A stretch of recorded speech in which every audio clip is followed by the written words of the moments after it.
اللهم صل على محمد وعلى محمد وعجل فرجه. Thank you very much, Sheikh. My pleasure. Jazakallah khair. We have time for some questions. If anybody wants to ask anything, please feel free.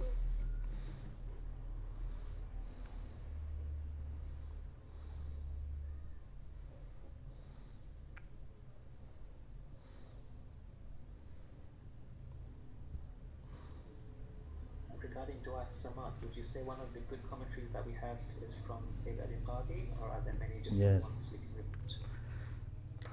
Yes, the late Ayatollah Qadi Tabatabai, teacher of Allame, Ayatollah Bahjat, etc. He was very interested in Dua Samat. Even I read somewhere that he had it on some papers and was putting inside his imama. So he has a commentary that maybe not complete, but alhamdulillah it's available. And maybe Brother Mustafa, the link I sent you, you can share with brothers if they want, or brothers and sisters. Yeah. If it is interesting that inside Dua Samat, it says there are names that no one knows its tafsir except Allah subhanahu wa ta'ala. No one can fully understand them except Allah himself. This is dua that ulama have been very committed to it. One of my teachers in the early years of Hawza was telling me, he was from the city of Tabriz, the same city that Allama Tabatabai was from. And he said in Tabriz, ulama Friday evening used to get together in Hawza with the students and read or recite Dua Samat. It's a very important dua, very powerful and very deep.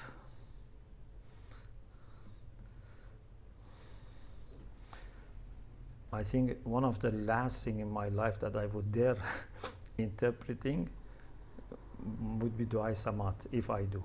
Even I am not sure at that time. Yes, I remember at the Hawza we had asked you that you give talks about Zat al Yasin and other du'as, but you didn't want to go to this one. Yes.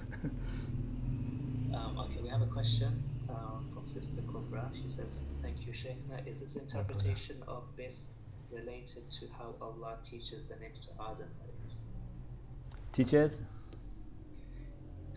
Is this interpretation of this related to how Allah teaches the names to Ādāb? Allama Ādam al-asma'a kullaha. Yeah? Yeah. Yeah. Yes. It's related, but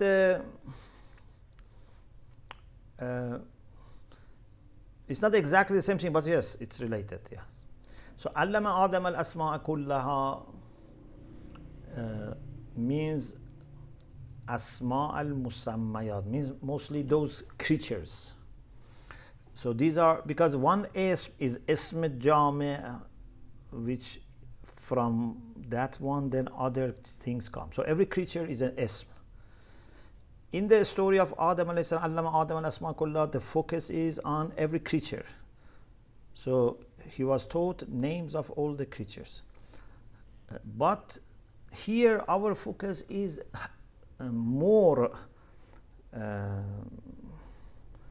kind of higher ism, which is one. And then under that there are other names. Because there is a hierarchy of the names. The highest name of Allah comes right under His Zat. And it is the greatest tajalli of Allah subhanahu wa ta'ala.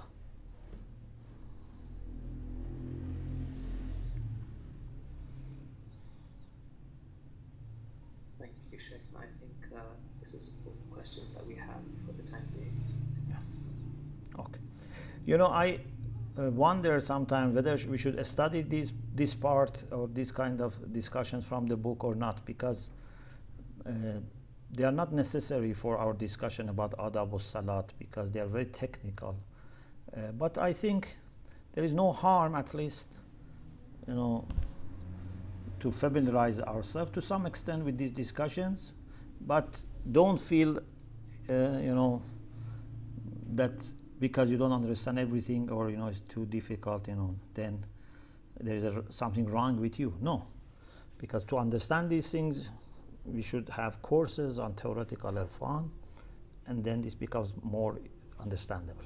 I try to simplify things, but even if now it is not understandable, please don't worry.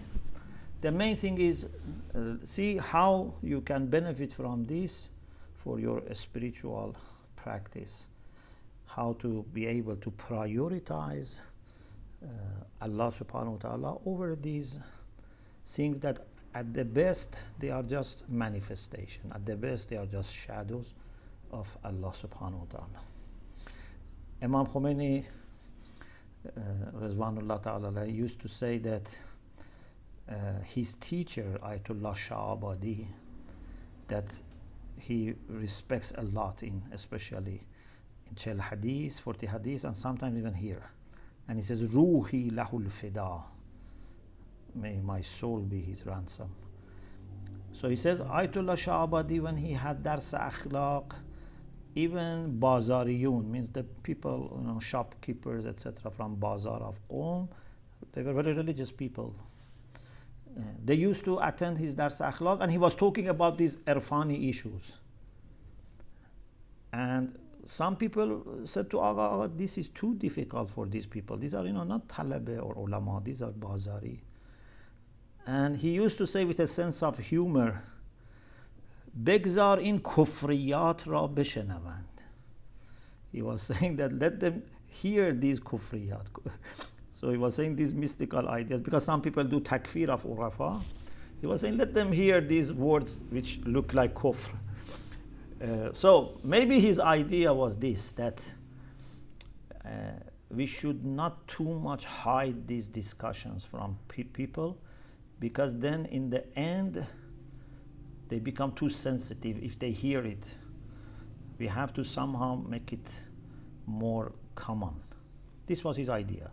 Of course, not everyone maybe agrees. Some people maybe think that we should keep it for a closed, circle. But that was his idea, and he was a very also great alim.